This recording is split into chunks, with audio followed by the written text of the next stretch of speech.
Today, let's talk about Cambodia. And this story that I'm about to cover, this comes from a reader who pointed this out, and I thought it was interesting enough to do a video on.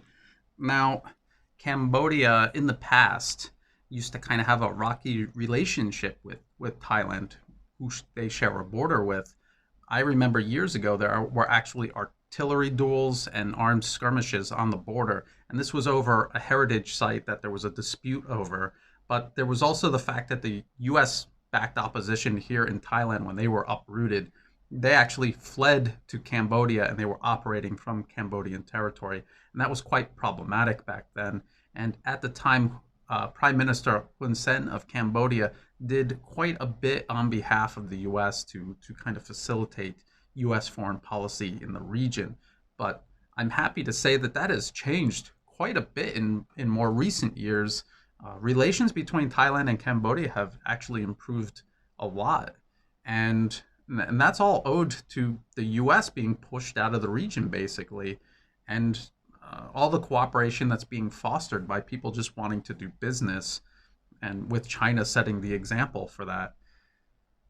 And Hun Sen, he had this U.S. backed opposition breathing down his neck in Cambodia as well for the longest time.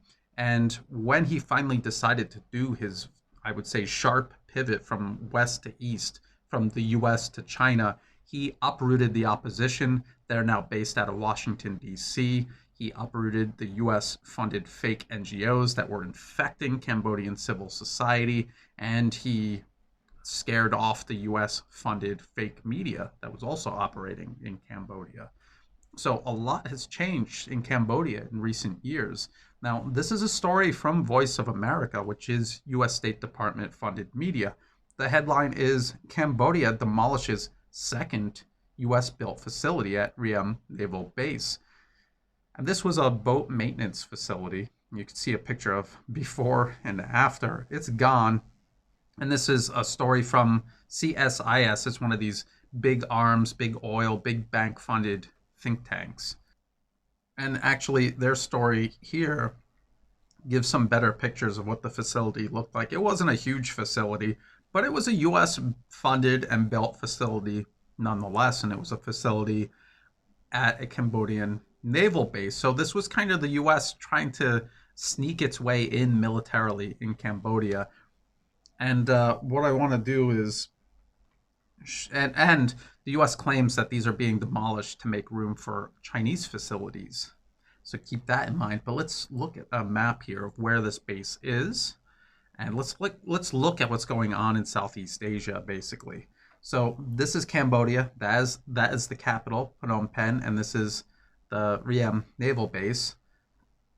Here's Thailand, Vietnam, Laos to the north, and that's China right there. That's the South China Sea, the Gulf of Thailand, the Strait of Malacca. When China is doing commerce, its ships have to sail south of Singapore and then through this strait onward to do trade with the rest of the world. And what they've been talking about recently is either cutting a canal through this section of Thailand and having the ships bypass that and saving so much time, or building rail and road links from one side to the other, so a ship can drop off cargo on one side, have it transported to the other and picked up by a ship waiting on the opposite side, which would also cut time from having to travel around this way. And it would be a huge boost not only for Chinese commerce but also for Thailand, and especially this area where this canal or overland link would be located. And so whoever would have a naval base there, be it China or the US, would have the ability to either protect or disrupt commerce going through this area. And I don't think I need to tell you who would be interested in disrupting and who would be interested in protecting that commerce. So I just thought it was kind of interesting that the US built this facility in the first place. I didn't even know that, so I'm glad that reader pointed that out to me. And then it's interesting that Cambodia demolished it, and that there is even talk. Cambodia denies that China is going to use that base for any naval facility, but even if they did, that's their business. It's not America's business. Here, the U.S. Embassy in Phnom Penh on Tuesday expressed its displeasure at the demolition of facilities it had funded at the Ream naval base. The concept of sovereignty is very tricky for the United States. They don't understand that, just because you build something in someone else's country doesn't give you sovereignty over that country. They still have sovereignty over their own territory, and they can decide what to do with that facility once you build it. And if you want to ensure that your facilities that you build stay standing, build them within your borders and protect them. That's what every other country in the world does, and that's what the United States should do.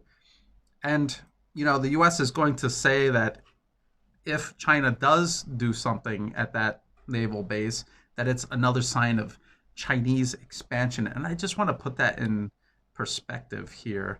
This is list of countries with overseas military bases, and I know that it's Wikipedia and that's not a definitive source, but I think you'll still get the idea. This is the number of military bases China has overseas.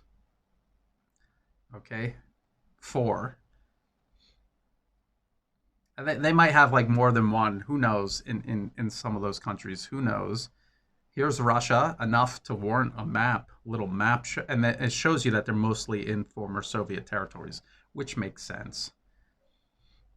Turkey, United Kingdom, for such a small island nation, they certainly have a lot of military bases scattered over quite a few places. And of course, the United States, a modern day empire with bases all over the planet. And just look at the list. Just look at the list. And some of those are in countries where the US is illegally occupying and illegally built those bases. And so when you look at that and you look at China, even if China did build a small facility there to, repair their ships as they were passing through or something, it would still be nothing compared to what the US had. And China would have so much more to do to catch up to the US. So again, it's just the US kicking and screaming as it fades and leaves the region. I just want to show you this again. This is Southeast Asia. This is wider Asia. And this is the United States all the way over here in an entirely different hemisphere of the planet. Upset because they can't keep their military facility in Cambodia. So that's the video for today. I just thought it was interesting. I think following the transformation of Cambodia is very interesting. It's a good metric to see how the region is transforming. And I'll put some links to some of the articles that I've written in the past about US interference in Cambodia. And you could probably understand the motivations of Cambodia wanting to really just get the US totally out of its territory entirely. Because why risk it? And to my patrons who make these videos possible, thank you very much. Keep the feedback coming. To my readers who give me ideas for these videos, thank you very much. I'm telling you that I learn as much from the community that's building up around my work as I hope they're learning from my videos. And check the video description for all the links and for ways to help support my work, like through Patreon. If you help me through Patreon, you're not only supporting my work month to month, but you also get extra content and benefits in return. It also gives us an opportunity to talk and communicate and share ideas on a daily basis.